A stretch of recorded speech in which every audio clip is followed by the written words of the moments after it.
This is Hartcliffe in South Bristol, and we're out on patrol with the police. It's one of the city's most deprived areas, and deprivation goes hand in hand with drugs.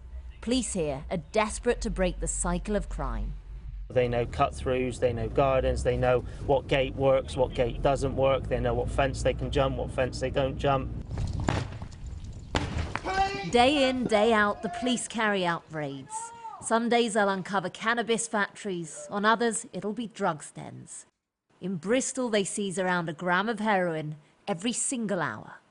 Another little holiday, bruv. But it's suspected dealers that they want off the streets. Got cracking gear in there, Class A, bruv. Class B, mate. And out on patrol today, they may have found just that.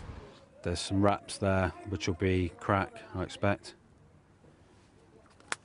And then in this egg, there's some more wraps. Could be crack or heroin in there. Which I find out where you live, I'll blow your eyes up. You think I'm joking? I know people, bruv. Your eyes get blown up. Dealers may supply addicts, but some are warning that with fewer rehab options now available, the situation on the streets will only get worse. Take Simon, for instance. He's been in prison but is now homeless and is desperate to get clean. He admits he spent up to £400 a day on drugs. Before I knew it, I was addicted. And then from the habit, I started selling. Sold for the best part of 15 years. Thought I was untouchable, like, just greediness. To be honest, if I'm truthful, jail's madness now. It gets me a bit well, you know what I mean? I put a bit of weight on, a bit of routine, you know what I mean? 3 meals a day. Indeed, lots of users are in and out of prison, but some do want to get clean at rehab facilities like Chandos House in Bristol.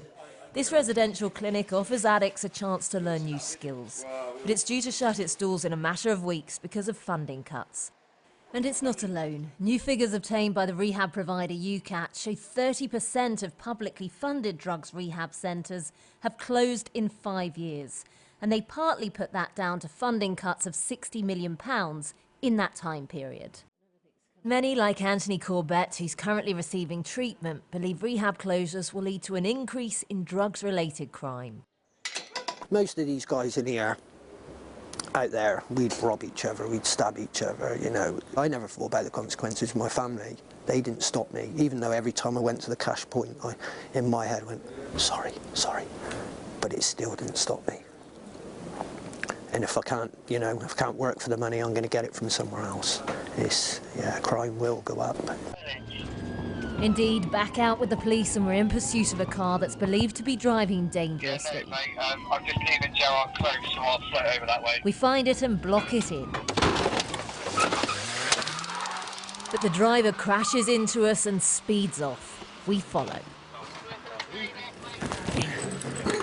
10 minutes later, Rich manages to track down the suspects in a nearby cafe. Dog! Dog! Dog! One of them throws a phone to the other and makes off with it. I ain't doing any cop.